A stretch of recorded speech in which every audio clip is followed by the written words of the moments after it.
Now for the Botox, but Botox are for aesthetic and non-aesthetic, everywhere. It's the highest product, as we say. It is used in the face, everywhere in the face, especially. It is recognized in the upper part of the, or upper third of the face. This is the only FDA approval for the Botox to be used in aesthetic parts. It can be used for other areas. I will not talk all about it in details, but I will give you some of the recommended articles that you can read it if you want to go deeply in this area. One of the well-known articles is the Italian consensus, and there was about 9 experts in aesthetic. These 9 experts in the maxillofacial, as well as aesthetician, dermatologist, plastic surgeon, they meet together and they give us this nice paper which had been published in 2018.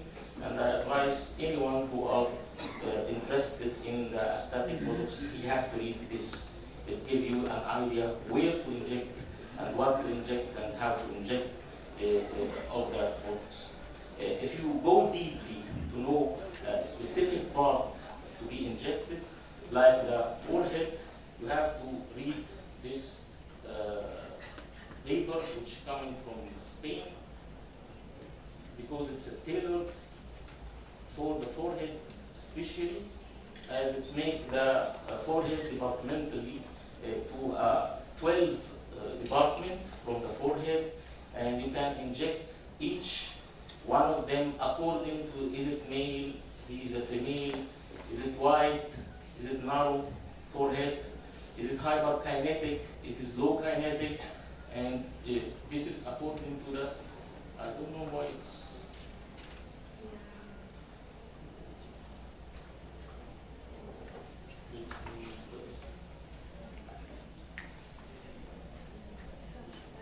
like here, this is in the female. If it is normal, the doses. If it's hyperkinetic, if it is low kinetic, and this is the different doses. Here they say that there is difference between injection intramuscularly and subcutaneously. In fact, there is another study significantly show that there is no difference between injecting in the forehead intramuscularly than subcutaneously. And this is for the female. And if you follow this injection in the forehead, you will not see the Mephisto sign that you usually see. Another study that's only indicated for the glabellar area, that this glabellar area we usually inject in the corrugator and the procerus muscle, but there is a 5 pattern of glabellar area according to a Korean study.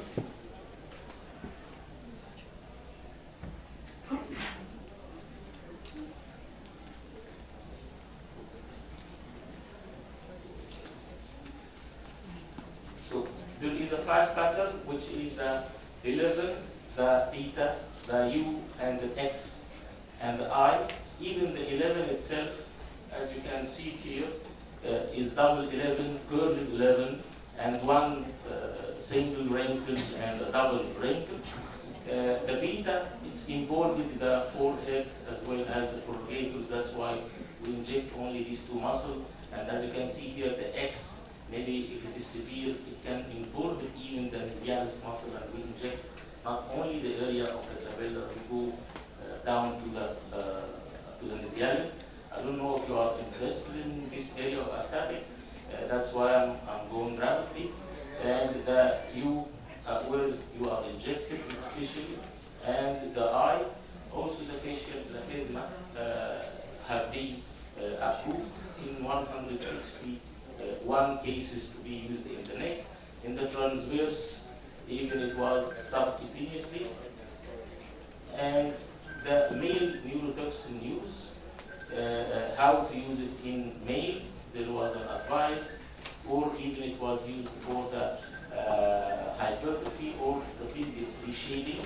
It also used, and this is one needed in Asia, and you can see the difference between before and after for the female shoulder. Even for the cuff contouring it is used, and for the chin projection, and it has been also used, and you can appreciate the result of injection before and after. For facelifting, Ranzima shows a good papers for the mesobotox double diluted to be injected to make face lifting, but it have a problem with the facial asymmetry. And we also use in facial policy, we are using the botox injection, and this is some guides for that. We inject both the area which is normal as well as the one with the policy. The blue is 3 units, and red is 0.7 units, and the others are less than that, and you can appreciate the results of the patients before and after injection of this facial policy. And this is the myasthenia gravis results. It's also used for chronic migraine headache, and this is the guidelines for using. We use it also for axillary hyperhidrosis. And there was a nice study that using the dermopen without injection, and it shows a big evidence results using post herpetic neuralgia, even intrageminal neuralgia, also in many of the skin diseases like keloids, like alopecia, we use it, oily skin, we use it, and all there is a paper about that evidence, and you can see the difference between the scars before and after the injection of only Botox, and this is evidence-based studies, and you can appreciate the results of the scar before and after, so that you can use the scar treatments by Botox. And this is a patient after surgical, which was a prospective split scar double-blind randomized control trial, and you can see the area of Botox injection, the area of saline injection, and after healing there is a big difference between the area of Botox injection as well as the one with saline. They say that it decreases the wound contraction, it decreases the fibrosis, and it increases the collagen maturation. That's why the Botox work in the scalp. Also in hairy disease, only one injection, single injection, it cured the patients for 7 months, and I had one of my colleagues who is ophthalmologist. He suffered a lot from this disease, and I tried with him this injection, and he feels very good for 7 months until the coming injection. Also, there is a study of using it in scleroderma, and you can see the result about that. Also, it is used in systemic sclerosis-related digital ulcer and premature ejaculations. It is used also for that, and there is a study about that, either in male rate, which have been published in Journal of Sexual Medicine in July 2019. This study has been done in 33 male rate first, and you can see that injecting the bulbous conjunctus muscle. And this injection of the bulbous conjunctus muscles is superficially injected. There is 3 groups, saline and 0.5 unit in 0.1 milli group, 1 unit in 0.1 milli group, and you can see the result of the injected Botox if compared by the placebo, which is significantly shown. There was a human study first in 2013 about the Botox and premature ejaculation, but this one was terminated because no safety concern at that time. After that, there is a very good result from China at that time, and this was done in a 77 male complaining of primary premature ejaculation, and this 70 male injected dilution of 100 units, they injected 10 units in 1 milli, so 1 milli in each side of the bulbous muscle. It's intramuscular, superficially, they inject it subcutaneously above the muscle itself, and you can see the muscle of the bulbus conjunctus here, and they inject it above it directly. The patients show a satisfactory result for both male and female in this study, according to the questionnaire of intravaginal ejaculatory latency time and premature ejaculation profile, male sexual health questionnaire, ejaculatory dysfunction, and hospital anxiety and depression scale. All of them was very satisfactory, and you can see the result and appreciate it. 69 patients, 34 in the trial, continue with the Botox, 35 in the saline. The one with the Botox injection, 47% are responding and 0 in the placebo. That's why the Botox is really working in the premature ejaculation. The side effects was 6 cases. 4 of them are complaining of erectile dysfunction at that time. 2 cases incomplete urination.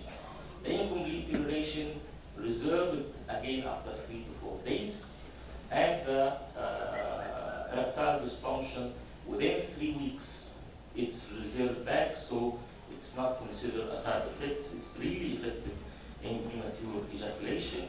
And there is another study with again, it's continuously done now. I'm sharing it, maybe within 1 year it will be published about the premature ejaculation and Botox injection. Of course, we talk about erectile dysfunction and premature ejaculation. For the vaginismus, this is slide, you all know that we are using 150 to 400 unit injection. In this study, they use the despot. They dilute this despot and they use the injection in the 3 area of the puborectalis muscle, as they say here. After the injection, they use dilators, as they say. I speak to Dr. Ayman Akhtar, and we was speaking about the idea of injection of vaginismus, and to be more clear, because they asked me about the injection of the vaginismus, the main slide here for this talk. And the recommendation, of course, we know that we are injected in the bulbus conjunctus, not the puborectalis, as they say, and we inject also in the vaginalis muscle. But this is the guide. You can take this slide. This is very important. This is the one that we are talking about. As you can see in the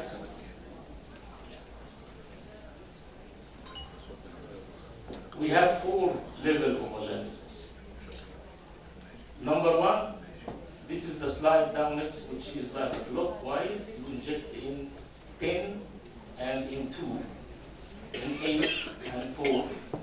This is the area of the bulborectalis. No, it's a bulbovaginalis. For the